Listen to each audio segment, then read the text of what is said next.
Welcome to Recordology. Hey everybody, welcome back to Recordology. I'm using the built-in microphone today, not the external one. It sounds a little different if I sound like I'm on the right-hand side.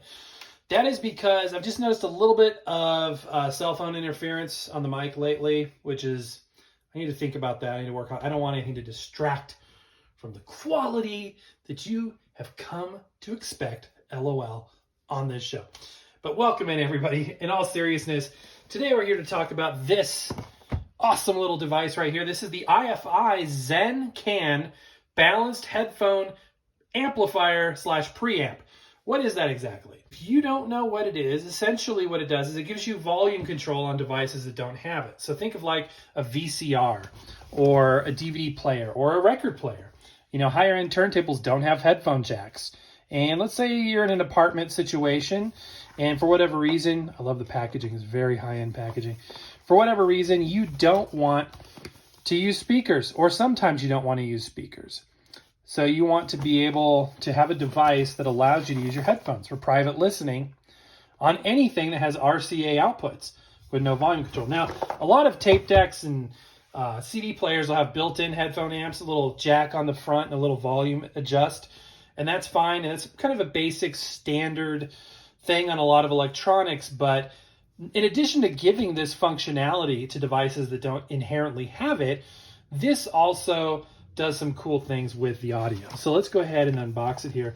Again, I love the packaging.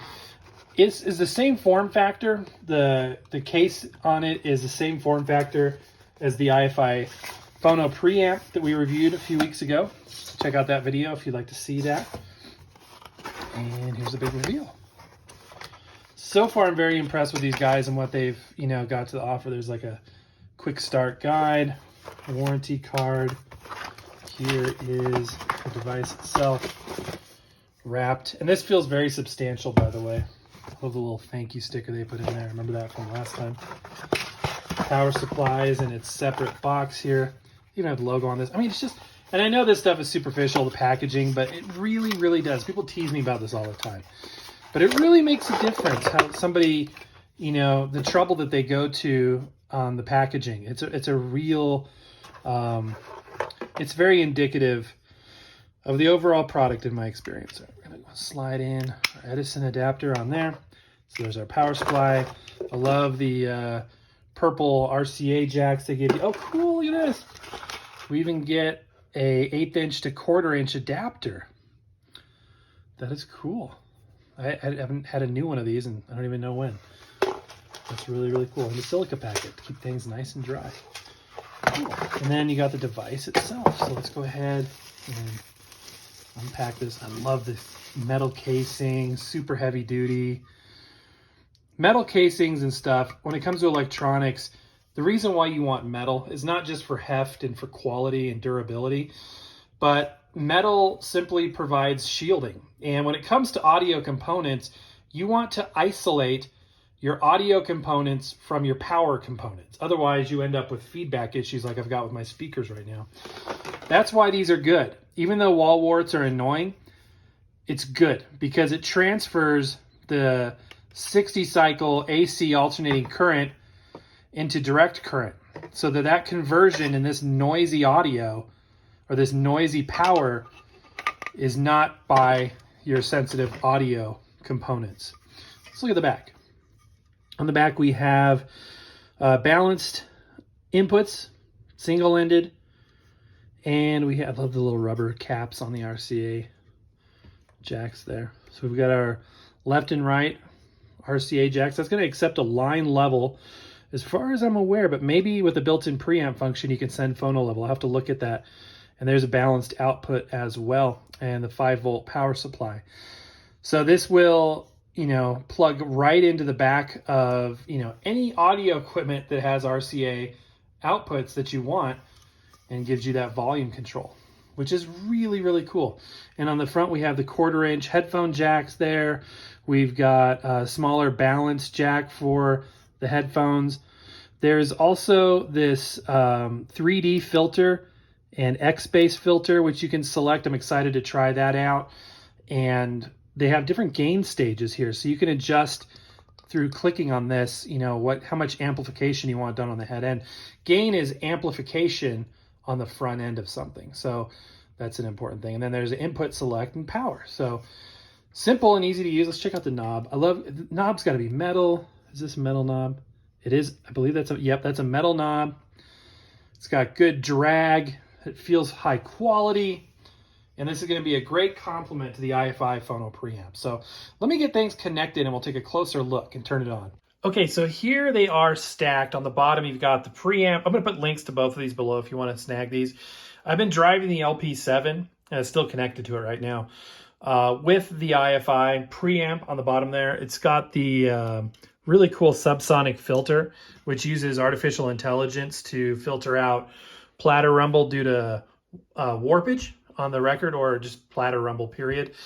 And then on top, we've got the headphone amplifier. So I'm going to kill the light so we can actually see what we got on the front panel here.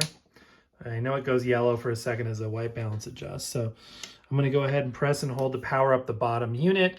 I've got these connected. So the output of the preamp, the line output of the preamp, is now connected to the input of this device. Now, looking through the quick start guide here, as far as I can tell, this is purely a phono, or is purely a headphone amp. There's no preamp features in terms of phonograph preamplification. The idea is that it's going to give you a real serious boost of power. So certain headphones, like Planar brand headphones, have a tendency to need a lot of power to drive them. So a standard headphone jack on certain equipment isn't going to be enough in those cases. So this will really help in that regard. Plus, it has two cool circuits here, an X-Base, which is a bass boost, and this 3D Matrix. Now, what's really cool is they're both analog circuits. So there's no DSP involved in either of these. Therefore, the original analog resolution of the audio is maintained. So this gives you that pure analog amplification and signal processing, which again is super exciting. I cannot wait, especially to listen to the 3D filter. Now, why do you want a filter like that? There's a good answer for that. When you are listening to headphones, the image, the stereo image, has a tendency to feel like it's in your head. Some people don't like that. It says it's unsettling for some.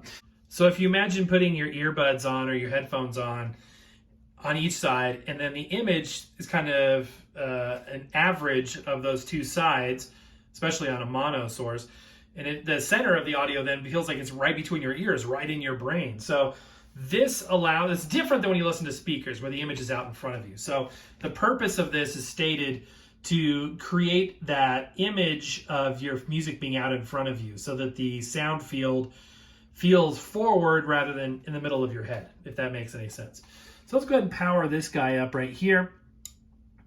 Now, one thing I can tell you is that you need to start with and by the way, there's different inputs for the different, things that you have connected in the back that we looked at. So if you've got a one-ended 3.5 adapter, if you've got RCA connections, if you've got a balanced input, there's different inputs there. So it trims it. And I think that's really the preamp, is its own preamp to get those line inputs adjusted just perfectly. It's not really a phono preamp. Now, you can step through the gain as well, which is going to just boost raw power to the beginning of that circuit and really give you that oomph. And it's going to recalibrate the volume knob. So on 0 dB, it's going to be just a standard amplification. So you're going to have a range of amplification on the knob. I'm going to turn the light back on. You've seen the lights. You're going to have a range of amplification on the knob. And then if you need a little more, let's say you're up here and you're like, man, it's just not quite loud enough. Hopefully your hearing's not going bad. And they do say, use at your own risk. Do not damage your hearing. There's no protection for that except your own common sense. So hopefully you have some. But some headphones require more power. So you can slowly, don't do it while it's on there. Go back down to 0, go to the next gain step, and then work your way up. And then if that's still not enough, you can go up all the way up to an 18 dB gain boost, which is amazing. I mean, that's crazy. Now, There's where you're going to plug in your headphones, either to the balanced right there if you have the ability to do so, but more commonly you're going to use this 1/4-inch jack with the adapter they gave you. This is all of this stuff is listed here in metric. So instead of like 1/4-inch, 1/8 inch, it's going to show the millimeters and all that good stuff, which is just be aware of that. If you're expecting to see, you know, one nomenclature and you see another, you're going to see millimeters on there, metric.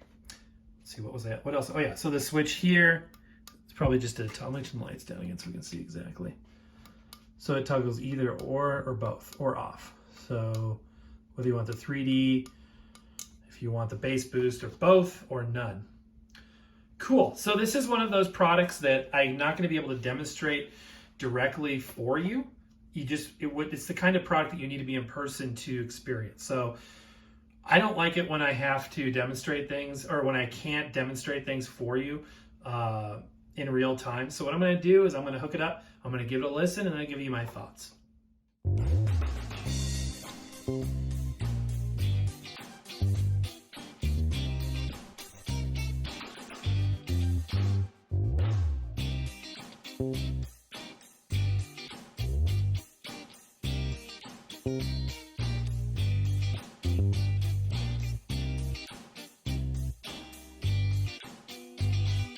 Okay guys, so here are my closing thoughts. I listened to a variety of music on there, everything from Lady Gaga to Beastie Boys to Three Tenors.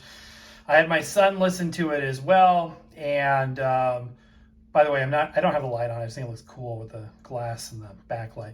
Anyway, you know, we're both very impressed with it. It sounds phenomenal. It's a piece of artwork and engineering all in one. It's absolutely phenomenal. Now, let me tell you some candid thoughts here. So I thought I would never, ever, ever, knowing, you know, my hearing's pretty good. Now, my wife will laugh and say, yeah, right. But I typically don't have to overdrive headphones. I can get plenty of drive in terms of sound pressure level. In most circumstances, I don't often find myself saying, man, it's just not loud enough. I can't get it loud enough. Sometimes, but, you know, rarely. And as such, I thought I would leave this on 0 dB on this input gain. As you can see, I'm all the way up there. Most of the time I found myself kind of here and there, which is 6 dB and 12 dB. So I used the input gain more than I thought I would.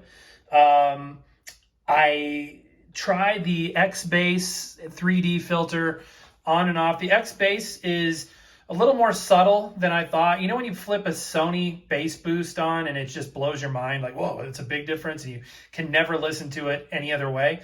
This adds some subtle bass frequencies. It's not like this mind-blowing thing, but keep in mind, this is, you know, we're getting into the realm of pro audio gear here. So we're talking about transparent audio devices. We're not trying to introduce a lot on the front end. We're trying to let the music speak for itself. So keep that in mind. It is a subtle but very present bass boost.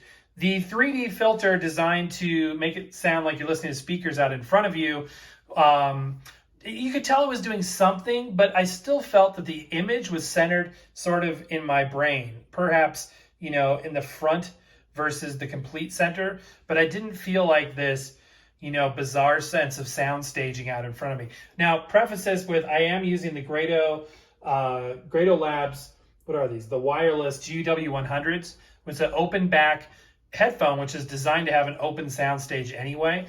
And they sound fantastic on anything I've ever listened to them on, and this is no exception. So I want to try various headphones over time and experiment with it some more. Overall, I'm very impressed with it. What I'm not impressed with, and it's no fault of the product, is I have a ground loop somewhere in here, or some sort of interference, and it's actually not a 60 cycle hum, it's something else, and I don't know what it is. I unplugged everything in the room except for the turntable and these two devices, plugged directly into the wall, and it's still present. So I don't know where that interference is coming from. It's completely annoying me at this point. I need to figure it out, but that's no fault of this. These were able to shine through in spite of all of that. So anyway, there you go, guys. The iFi ZenCan headphone amplifier. And I heartily endorse this. So please check the links in the description below for both this unit and the preamp to check for current prices and links to where you can purchase it and all that good stuff. But mostly, I just want to say thank you for watching. I hope this was interesting. Hopefully you learned something, as did I. And that's going to do it for now. Happy record hunting. We will see you tomorrow.